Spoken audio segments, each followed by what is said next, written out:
শীতের দিনে চায়ের স্বাদ গ্রহণ করতে চলে আসুন কোচবিহারের ঐতিহ্যবাহী হেরিটেজ গেটের সামনে। হ্যাঁ, আপনি ঠিকই শুনেছেন, খুলে গেল হেরিটেজ টি শপ। উত্তরের বিখ্যাত সাংস্কৃতিক অনুষ্ঠানের প্রোগ্রাম অ্যারেঞ্জার পম সরকারের তত্ত্বাবধানে চায়ের দোকানটি খুলে গেল কোচবিহার হেরিটেজ গেটের সামনে। খাগড়াবাড়ির শিবম হোটেলের সামনে এই মাটির ভাড়ের চায়ের দোকানটি খুলে গেল, যেখানে আপনারা খাঁটি মহিষের দুধের চা আপনারা পেয়ে যাবেন।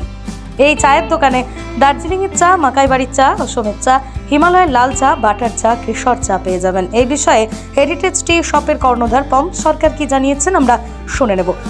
হচ্ছে আমাদের কোচবিহারের হেরিটেজ গেটটা একদম আমার বাড়ির সামনেই।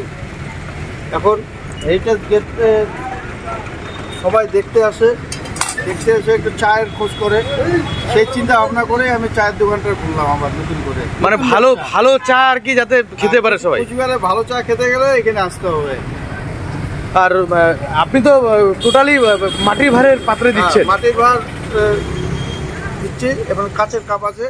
পাশাপাশি এই চায়ের স্বাদ গ্রহণ করে কে কি জানাচ্ছেন শোনাবো। হ্যাঁ, এখানে আমরা সবসময় আসি। আমাদের হেরিটেজ গেট কোচবিহারের প্রবেশদ্বার এবং তার সামনে হেরিটেজ টি শপ পমদার দোকানে আমরা সবসময় আসি চা খাওয়ার জন্য। খুবই ভালো শীতের আমেজে চাটা একদম জমে ওঠে পমদার দোকানে।